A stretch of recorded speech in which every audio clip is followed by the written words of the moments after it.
Welcome back to the headline show. Jeevan Reddy గారు చెప్పండి, ఆంధ్రప్రదేశ్లో బహుశా నేను అనుకోవడం విశాఖ ఉక్కు ఆంధ్రుల హక్కు అన్న ఉద్యమం తర్వాత ఈ స్పెషల్ స్టేటస్ సంబంధించి ప్రత్యేక హోదాకు సంబంధించి చాలా పెద్ద ఎత్తున ఆందోళన జరుగుతున్నట్టుగా కనిపిస్తుంది, జరగబోతున్నట్టుగా కనిపిస్తున్నది.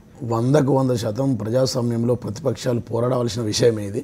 ఎందుకంటే ఇప్పుడు అసలు టీడీపీకి బీజేపీని ప్రశ్నించే దమ్ము ధైర్యం లేదు. ఇక్కడ చంద్రబాబు నాయుడు కానీ ఇద్దరు నాయుళ్ళు, ఇక్కడ చంద్రబాబు నాయుడు కానీ అక్కడ అధికారంలో ఉన్న వెంకయ్య నాయుడు కానీ ఇందాక గౌతమ్ గారు చూపించినట్టుగా అర్హత లేదని ఆయనే స్వయంగా కేంద్ర మంత్రిగా ఉండి ఆ రాష్ట్రం నుంచి ప్రాతినిధ్యం వహిస్తున్న వెంకయ్య నాయుడు గారు స్వయంగా చెప్పారు. మేమేమంటామంటే ఇప్పుడు అటువైపు నుంచి విష్ణువర్ధన్ గారు మిత్రులు ఇంకా ఇతర బీజేపీ నాయకులు ఏపీ రీఆర్గనైజేషన్ యాక్ట్లో ఉందా లేని మేమేం చేస్తాం అని ఇట్లాంటి అంశాలు లేవనెత్తురు. ఒక మాట నేను అడుగుతా బీజేపీ నాయకులను, గతంలో ఏవైతే మా 7 మండలాలను కలుపుకున్నది ఏపీ రీఆర్గనైజేషన్ యాక్ట్లో ఉందండి. మేఘాల మీద ప్రభుత్వం వచ్చిన రెండో రోజు అప్రూవల్ తీసుకొని ఆ రోజు 7 మండలాలను ఏ విధంగా కలుపుకున్నారు. ఇవాళ అదే విధంగా అదే ఉదాహరణ తీసుకొని ఇవాళ ఆ ప్రాంత ప్రజలకు ఏపీ స్టేటస్ హోదా ఇస్తే ఏమవుతుందండి? ఎస్, నూతనంగా ఏర్పడిన రాష్ట్రాలు అన్నదమ్ములుగా విడిపోయాం, ఆత్మీయులుగా కలిసి ఉందాం, 2 రాష్ట్రాలు బాగుండాలి. ఇవాళ ఆ రాష్ట్రానికి కూడా ప్రత్యేక హోదా ఇవ్వడానికి ఏదో కుంటి సాగి చెప్పడం. ముఖ్యంగా చెప్పాలంటే ఆ బీజేపీ ప్రభుత్వం మీద మాట్లాడి పోరాడి అడిగే ప్రశ్నించే దమ్ము ధైర్యం చంద్రబాబు గారికి లేదు. వర్తమానము పక్క రాష్ట్రంలో అభివృద్ధిని ఆపడం, పక్క రాష్ట్రంపై నిందలు మోపడం, పక్క రాష్ట్రం అభివృద్ధి నిరోధకంగా ఉండాలి అనే అంశం తప్ప ఆ రాష్ట్రాన్ని అభివృద్ధి చేసుకుందాం, ఆ రాష్ట్రాన్ని డెవలప్ చేసుకుందాం, ఆ రాష్ట్రానికి ప్రత్యేక స్టేటస్ గురించి కొట్లాడదామని చెప్పి మాట్లాడే మాటలు లేవండి. గతంలో పవన్ కళ్యాణ్ గారు అన్నారు, ప్రశ్నించే పవన్ గారు ఎక్కడున్నారండి? ఇలా జగన్ గారు మంచికో చెడుకో పోయి ఢిల్లీలో ఇలా ధర్నా చేస్తూ ఉన్నారు. ప్రశ్నించే పవన్ మౌనం వహించిండు, చంద్రబాబు గారు మౌనం ఎందుకు? ఇద్దరు నాయుళ్ళు కలిసి కొట్లాడితే తెచ్చుకోలేరా?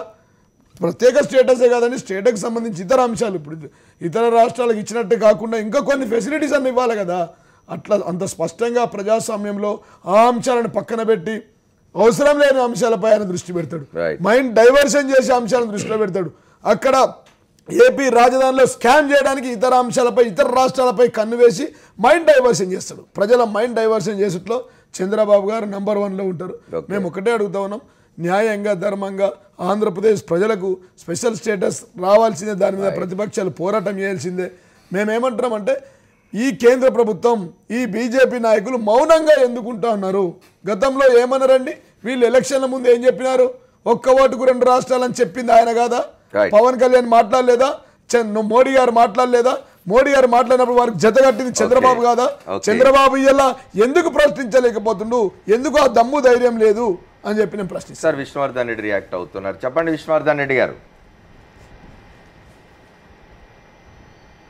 ఒకటి అమర్ గారు, నేను ప్రతిపక్ష పార్టీలకు కానీ మీడియా ద్వారా ఆంధ్రప్రదేశ్ ప్రజలకు కానీ మేము చెప్తున్నది ఒకటే, భారతీయ జనతా పార్టీ ఎక్కడ కూడా ప్రత్యేక హోదా విషయంలో కానీ ఆంధ్రప్రదేశ్కు విభజన బిల్లులు ఇచ్చిన హామీల విషయంలో కానీ ఒకవేళ డిలే అవుతున్నటువంటి అంశాన్ని అయితే నేను ఏకీభవిస్తాను, కానీ మేము ఎక్కడ కూడా ఈ విషయంలో వెనుకడుగు వేసే ప్రసక్తి లేదు. మాకు ప్రత్యేకమైనటువంటి దృష్టి ఆంధ్రప్రదేశ్ ముందు ఉంది. అయితే మా జ్యోతుల నెహ్రూ గారు చెప్పారు, మీరు 1 సంవత్సరం అయిపోయింది, ఇంకా 2 నెలలు ఏం చేస్తున్నారన్నట్టు. 10 సంవత్సరాల పాటు ఈ దేశంలో అన్ని వ్యవస్థలు కూడా నిర్వీర్యమైనవి. దాన్ని సక్రమైన మార్గంలో తీసుకురావడానికి ఆంధ్రప్రదేశ్ కేబినెట్ విషయంలో కూడా ప్రత్యేక హోదా విషయంలో కూడా ఏమీ లేదు. మొత్తం దేశంలో ఉన్న దమ్ము అంతా కూడా కేసుల్లో ఇరుక్కొని జైలుకు పోయారు. 2G కుంభకోణం నుంచి, హెలికాప్టర్ల కుంభకోణం నుంచి, బొగ్గు కుంభకోణం నుంచి మొత్తం ఈ దేశంలో ఏముండే మొత్తం అదే విమర్శలు తర్వాత మాట్లాడుకుందాం. విష్ణువర్ధన్ రెడ్డి గారు మా మిత్రుడు గౌతమ్ జోక్యం చేసుకున్నారు. విష్ణువర్ధన్ రెడ్డి గారు ఒక్క మాట, విష్ణువర్ధన్ రెడ్డి గారు ఒక్క మాట, నేను మొదటి నుంచి కూడా చెప్తున్నది అదే. ఎంతసేపు మీరు 10 ఏళ్ల యూపీఏ పాలన వైఫల్యాల్ని దాని దుష్పరిపాలన గురించి మాట్లాడడంతో నెట్టుకొస్తే ఎట్లా అవుతుంది? ఇవాళ ప్రజల్లో మీరు ఎందుకు విశ్వాసం కల్పించలేకపోతున్నారు? ఆంధ్రప్రదేశ్ కు ప్రత్యేక హోదా ఇవ్వడానికి భారతీయ జనతా పార్టీ పని చేస్తూ ఉన్నది, తప్పనిసరిగా లాభం చేస్తుంది రాష్ట్రానికి అనే ఒక విశ్వాసం ఆంధ్రప్రదేశ్ ప్రజల్లో ఎందుకు కల్పించలేకపోతున్నారు అని అడుగుతున్నారు. 5 కేంద్ర ప్రభుత్వ విద్యా సంస్థలను మేము మాట ఇచ్చిన ప్రకారం ఈ విద్యా సంస్థలో ప్రారంభం చేశాం. 24 గంటలు విద్యుత్ ఇచ్చేటువంటి రాష్ట్రాలు ఎంపిక చేస్తే దేశంలో 3 ఆంధ్రప్రదేశ్ ఎంపిక చేశాం. ఈ రోజు వెనుకబడిన ప్రాంతాలకు సంబంధించిన అభివృద్ధి విషయంలో 6,000 కోట్ల రూపాయలతోటి ఆంధ్రప్రదేశ్ లో రహదారుల నిర్మాణానికి కేంద్ర ప్రభుత్వం నిధులు మంజూరు చేసింది. ఒక్కటే అమర్ గారు, దేశంలో ఆంధ్రప్రదేశ్ను ప్రత్యేకమైన కోణంలో ప్రత్యేకమైన దృష్టిలో కేంద్ర ప్రభుత్వం కేంద్రీకరించింది. ఆంధ్రప్రదేశ్ను అన్ని రకాలుగా భారతీయ జనతా పార్టీ ప్రభుత్వం 5 ఏళ్ల మా పాలనలో అభివృద్ధి చేసి చూపిస్తాము. అయితే రాష్ట్ర ప్రభుత్వానికి సంబంధించినటువంటి విషయాల్లో కూడా వేగవంతంగా కొంత సహకారం కావాల్సినటువంటి అవసరం ఉంది. ఈరోజు క్యాపిటల్ నిర్మాణానికి కానీ, లేకపోతే మెట్రో రైల్ నిర్మాణానికి కానీ, లేకపోతే రాజధానికి సంబంధించినటువంటి బిల్డింగ్ నిర్మాణానికి కానీ, లేకపోతే ఈ యొక్క నేషనల్ హైవేస్ సంబంధించి కానీ కేంద్ర ప్రభుత్వం అనేక మంజూరు మీరు పంచవర్ష ప్రణాళిక చెప్తున్నారు విష్ణువర్ధన్ రెడ్డి గారు. జ్యోతుల్ నెహ్రూ రియాక్ట్ అవుతున్నారు. ఒక్క నిమిషం మాట్లాడుతున్నారు. జ్యోతుల్ నెహ్రూ గారు చెప్పండి. కట్టుదిట్టంగా ఉంది. నెహ్రూ గారు చెప్పండి. ఇప్పుడు విష్ణువర్ధన్ రెడ్డి గారు చెప్పేది ఏ రకంగా ఉందంటే అండి, ఒకటే నేను సూటిగా ఆయన ప్రశ్నిస్తున్న భారతీయ జనతా పార్టీని కానీ తెలుగుదేశం పార్టీని కానీ 2 ప్రభుత్వాలని మీరు ఇచ్చినటువంటి మాట ప్రకారం మీరు స్ట్రైట్ ఫార్వర్డ్గా ప్రత్యేక హోదా అనే దాన్ని మీరు ఇస్తారా? ఎంత టైంలో మీరు ఇవ్వగలుగుతారు? అది చెప్పండి. ఇవన్నీ కూడా రాని పేపర్ మీద ఉన్నటువంటి కార్యక్రమాలన్నింటినీ ఇచ్చామని చెప్పడం కాదు. బీజేపీ నెహ్రూ గారు మీరు చెప్పిన దానికి యాడ్ చేస్తున్నారు. గౌతమ్ గారు చెప్పండి సార్. ఇప్పుడు బయట రాజకీయ పార్టీల నాయకులు గంటగా ఏం మాట్లాడుతున్నారు అనేది రాష్ట్ర ప్రజల క్రైటీరియా కాదు. పార్లమెంట్లో స్వయంగా ప్రణాళిక శాఖ మంత్రి ఓరా ఇంద్రజిత్ మొన్న చేసిన ప్రకటన అధికారిక ప్రకటన. ఏ రాష్ట్రానికి ప్రత్యేక హోదా ఇచ్చేది లేదని ప్రభుత్వం తరఫున స్పష్టంగా చెప్పారు. దాని తర్వాత ఉద్యమం తీవ్రమైంది. ఇవాళ మునుకోటి ఆత్మహత్యా ప్రయత్నానికి వెళ్ళాడంటే అలాంటి ఒక ప్రకటన రావడం అనేటువంటిది ఒక బ్యాక్గ్రౌండ్ లో ఉంది. కనుక విష్ణువర్ధన్ రెడ్డి గారు, బీజేపీ నాయకులు, వెంకయ్య నాయుడు గారు మీరు విచారం వ్యక్తం చేస్తే కాదు, అధికారిక తర్వాత ప్రణాళిక సంఘం మంత్రి అధికారికంగా పార్లమెంట్లో ఒకటి చెప్తారు, నిర్మలా సీతారామన్ గారు పార్టీ ఆఫీసర్ బయట ఒకటి చెప్తారు. ఏమని? అది బీహార్కి సంబంధించి ఉద్దేశిందని. ఏంటో ఇష్టం వచ్చినట్టు మాట్లాడితే ఆంధ్ర రాష్ట్ర ప్రజలు అంత అమాయకులా? మా సోదరుడు గౌతమ్ గారికి అన్ని విషయాలు తెలుసు. ఆంధ్రప్రదేశ్ తెలుసు కనుక స్పష్టంగా అడుగుతున్నా, ప్రత్యేక హోదా ఆంధ్రప్రదేశ్ ఇవ్వడానికి అన్ని అర్హతలు ఉన్నాయి. ఆంధ్రప్రదేశ్ ప్రజలు తప్పుదో పట్టించదండి.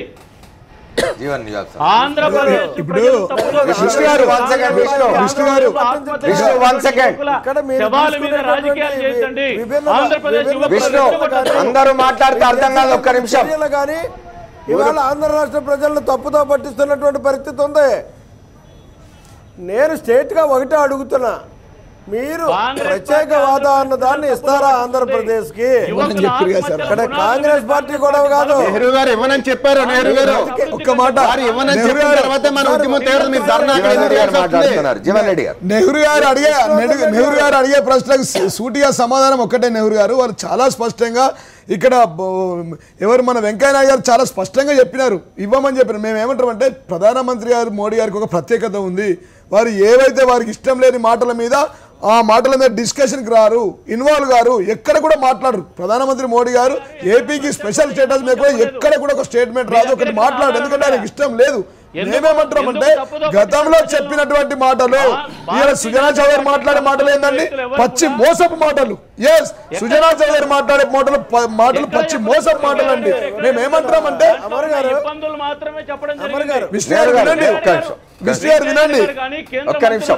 ఎక్కడ కూడా ప్రత్యేక హోదా ఇవ్వమని విష్ణు ఒక్క నిమిషం. నెహ్రూ గారు చెప్తున్నారు. వన్ సెకండ్ నెహ్రూ చెప్పండి. విష్ణు గారు ఒక్క మాట. విష్ణు గారు అడిగిందని నేను సమానం చెప్తా ఉన్నా. ఇక్కడ నెహ్రూ ఏదో మాట్లాడుతున్నారు. వెంకయ్య నాయుడు గారు ఇచ్చిన స్టేట్మెంట్ కాదు. ఈ స్టేట్మెంట్ మీరు చూడలేరా? ఏపీకి అర్హతలు లేవు అన్నాడు. ఇంతకంటే ఇంకేం కావాలండి? ఒక్క నిమిషం. నెహ్రూ చెప్పండి. నెహ్రూ చెప్పండి. ఇప్పుడు ఇక్కడ కావాల్సింది రాష్ట్ర ప్రజలకి మీ రాజకీయ విన్యాసాలు కాదు. మీ రాజకీయ విన్యాసాలను పక్కకు పెట్టండి. ఇవాళ ఏదైతే ఏపీకి ప్రత్యేక హోదా ఇస్తారని అన్నారో అది గందరగోళ పరిస్థితుల్లో మీ విభిన్న ప్రకటనల వల్ల ఏర్పడినటువంటి పరిస్థితుల్ని ఇవాళ ఏమన్నా చక్కదిద్దడానికి ఆంధ్రప్రదేశ్ లో వినండి. విన్న తర్వాత మీరు ఇవాళ ప్రజల గందరగోళంలో పడేటివే కాదు, వాళ్ళ మనోభావాలు దెబ్బతీరే విధంగా వ్యవహరిస్తున్నారు. ఇక్కడ కేంద్ర రాష్ట్ర ప్రభుత్వాలు ఒక దుర్నీతితో వ్యవహరిస్తున్నటువంటి కారణంగానే ఇవాళ ఈ ప్రత్యేకవాద ఉద్యమం అన్నది ఈ తక్కువ అనతి కాలంలోనే మీరు అధికారంలో వచ్చినటువంటి అనతి కాలంలోనే ఈ ఉద్యమం ప్రజల్లో ఉవ్వెత్తున ఎగిసిపడుతుంది. దీన్ని కనీసం దాని ప్రాధాన్యతను గుర్తించండి. గుర్తించి ఇవ్వాలన్న ఒక క్లారిటీ తోటి మీ పార్లమెంట్ లో ఏమైనా ప్రకటన చేయిస్తారా? రైట్ రైట్ నెహ్రూ గారు మరొక స్మాల్ బ్రేక్ తీసుకోవాలి. ఇస్తామని కానీ తెస్తామని కానీ చెప్పి. Welcome back to the headline show. Jeevan ఇప్పుడు మేము ఏమంటామంటే విష్ణువర్ధన్ గారు మాట్లాడుతూ ఉన్నారు. ఇవాళ బీజేపీకి కేంద్రంలో పూర్తి మెజార్టీ ఉంది, 100% మెజార్టీ ఉంది. ఇంకా మీకు అటువైపు మీ పార్టీ టీడీపీ మీతో జతగట్టింది. ఇంకా మీకు ఒకవేళ మీకు ప్రత్యేక స్టేటస్ ఇవ్వాలనుకుంటే మీకు ఎవరు అడ్డుపడుతున్నారు? ఏదైనా పార్టీ ఉందా అడ్డుపడేది? ఎవరైనా వ్యతిరేకంగా చెప్తా ఉన్నారా అని చెప్పి వారిని ప్రశ్నిస్తాం. ఓకే, ఒకటి గౌతమ్ గారు, నేను వారి కంటిన్యూషన్లో ఒక మాట చెప్పదలుచుకున్నాను. నేను ఇవాళ భారతీయ జనతా పార్టీ నాయకత్వంలో ఏర్పడిన ఎన్డీఏ ప్రభుత్వం ఏదైతుందో కేంద్రంలో, నిజానికి ఎన్డీఏ అవసరమే లేదు. భారతీయ జనతా పార్టీ తాను స్వయంగా సొంతంగా ప్రభుత్వాన్ని ఏర్పాటు చేసుకోగలిగినన్ని స్థానాలు గెలుచుకున్నది. వాళ్ళు నిజానికి ఒక అద్భుతమైన మెజారిటీ సాధించి అధికారంలోకి వచ్చింది. ఎవరి ఒత్తిళ్లకు లొంగాల్సిన అవసరం లేదు, ఎవరికి వెరచి లేదా మోమాట పడి ఏ నిర్ణయాలు తీసుకోకుండా ఉండాల్సిన అవసరం లేదు. ఆంధ్రప్రదేశ్ విషయానికి వస్తే ఏ రాష్ట్రం ఒత్తిడి చేసినా, ఏ రాష్ట్రం దీన్ని వ్యతిరేకించినా బీజేపీ ఇవ్వదలుచుకుంటే ఇచ్చేయచ్చు. ఎందుకు ఇవ్వడం లేదంట?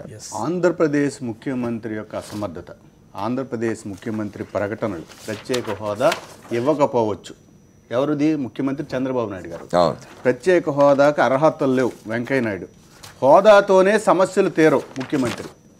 ఎప్పుడైతే ఆంధ్రప్రదేశ్ ప్రజలు వీళ్ళకి సంపూర్ణ మెజార్టీ ఇచ్చారో, ఇచ్చిన తర్వాత వీళ్ళు ఒక నియంతలుగా, అవకాశవాదులుగా, ద్రోహులుగా మారటానికి ప్రయత్నం ఇదంతా ఈ ప్రకటనలు. నిజంగా ముఖ్యమంత్రి కనుక ప్రధానమంత్రి అనౌన్స్ చేసింది, కేబినెట్ నిర్ణయం చేసింది, బీజేపీ ఆమోదించింది, ఈ ఏడాదిగా ఎందుకు ఇవ్వలేదు మా రాష్ట్రం పరిస్థితి సాక్షిలో తెలుగుదేశం వాళ్ళు లేకపోవచ్చు. గౌతమ్ గారు, కాంగ్రెస్ వారు ఈ వాదన చేస్తూ ఉన్నారు. కానీ ముఖ్యమంత్రి ప్రత్యేక హోదా వద్దనుకోవడానికి కారణాలు ఏమిటి? ఎందుకు వద్దనుకుంటాడు ఆయన? రాష్ట్రానికి లాభం జరుగుతుంది కదా. అంటే నేను అనేది దాని కారణాల్లో నేను పోదలుచుకోలే. ప్రత్యేక హోదా కన్నా ఆయనకి సింగపూర్తో ఒప్పందాలు, ఆంధ్రప్రదేశ్ రాజధాని మీద రహస్య ఒప్పందాలు, దాని మీద ఆయన ఫోకస్ ఉంది. కానీ ఈ ప్రత్యేక హోదాలు చట్టంలో పెట్టలేదని కూడా అంటున్నారు కదా. నేను చట్టంలో పెట్టిన పోలవరానికి ఎంత ఇచ్చారు బీజేపీ నాయకులు? చట్టంలో పెట్టిన ఒక నిమిషం దానికి కంటిన్యూషన్. నెహ్రూ గారు పెద్దలు ఉన్నారు. చట్టంలో పెట్టిన రెవెన్యూలేట్ భర్తీ, రాజధానికి సహాయం, పోలవరానికి సహాయం, ట్యాక్స్ ఇన్సెంటివ్స్ ఎంత మేరకు ఇచ్చారు చెప్పమని. ఒక్క నిమిషం విష్ణు ఫోన్ లైన్లోకి వచ్చారు. వారు లైవ్లో నుంచి వెళ్ళిపోవాల్సి వచ్చింది. ఫోన్ లైన్లో ఉన్నారు. విష్ణువర్ధన్ రెడ్డి గారు, ఒక మాట, భారతీయ జనతా పార్టీ ఇవాళ ఎవరి మీద ఆధారపడాల్సిన అవసరం లేదు, ఏ రాష్ట్రం ఒత్తిళ్లకు లొంగాల్సిన అవసరం లేదు. ప్రత్యేక హోదా విషయంలో భారతీయ జనతా పార్టీ ఓ నిర్ణయం తీసుకోదలుచుకుంటే అడ్డుకునేది ఎవరు? ఒక్క మాట చెప్పండి.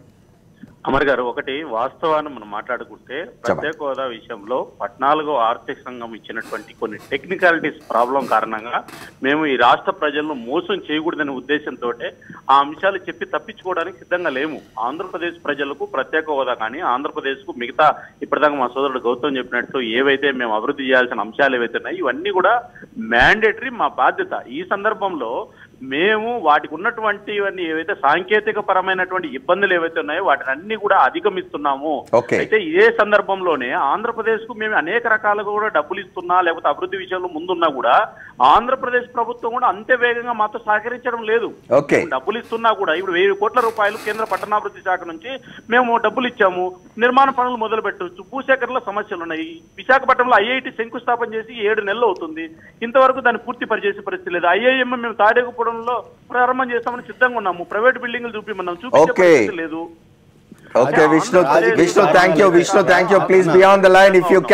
రాజకీయ కారణాలైతే ఆంధ్రప్రదేశ్లో బీజేపీ పెరగడానికి అవకాశం లేదనుకుని కానీ, ఇస్తే చంద్రబాబు నాయుడుకి ఈ డెవలప్మెంట్ క్రెడిట్ వస్తుందేమో అనుకుని కానీ, ఇస్తే లేదా కాంగ్రెస్కి గతంలో చట్టం చేసిందో లేకపోతే చట్టంలో అనేక విషయాలు పెట్టిందో దానికి క్రెడిట్ వెళ్తుందని కానీ రాజకీయ కారణాలతోటే ఇవ్వట్లేదు.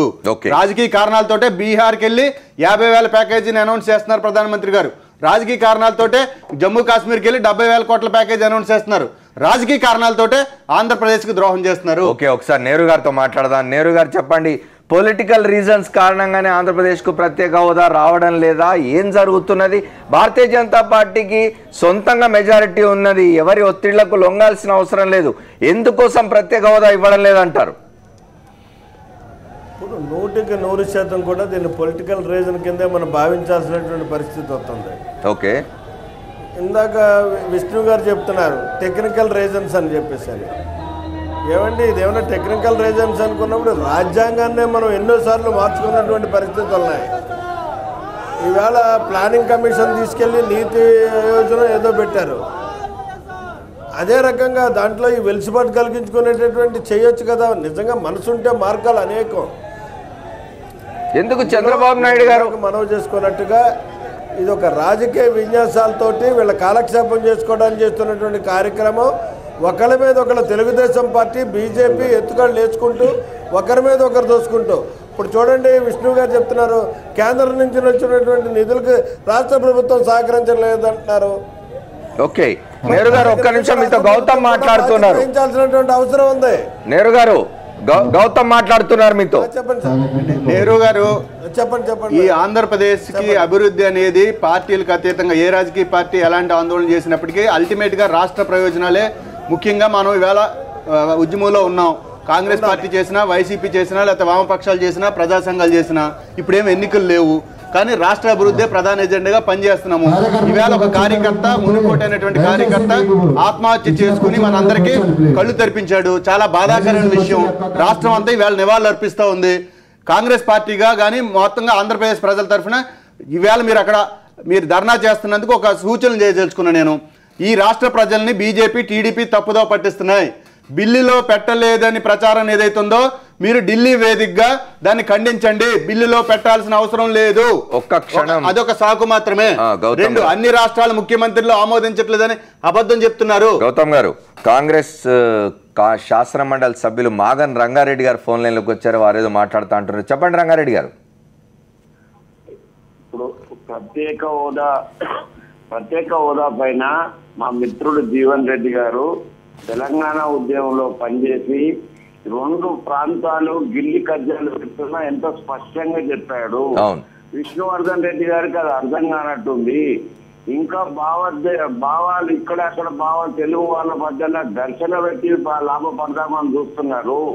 ప్రత్యేక హోదా కోసము ఈ ప్రాంతం తెలుగు వారు కానీ, ఈ ప్రాంతం రాజకీయవేత్తలు కానీ, ఈ ప్రాంతం సోషల్ వర్కర్ కానీ, ఇంతకుముందు నేను ఒక ఛానల్లో చేశాను. ప్రత్యేక హోదా కోసం నా ప్రాణత్యాగమైన చేస్తాను.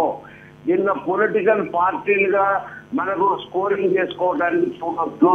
ఇది తెలుగు వారి సమస్య. తెలుగు వారు అందరం కలిసి వారికి సహకరించాలి. సిపిఐ సిపిఎం అని మాట్లాడొద్దు. అందరి సమస్య. మీరు కూడా అక్కడ నెహ్రూ గారు కూడా చెప్తున్నాను, ఈ సమస్య పైన పొలిటికల్ గా విమర్శించకుండా మనమంతా ఒకటే పోరాడితేనే ఇది వస్తుంది. దీని వల్ల మీరు బాగుపడ్డంగా కాదు, తెలంగాణ ప్రాంతానికి కూడా లాభం అవుతుంది. Thank you. అక్కడ నిరుద్యోగులు థ్యాంక్ యూ రంగారెడ్డి గారు.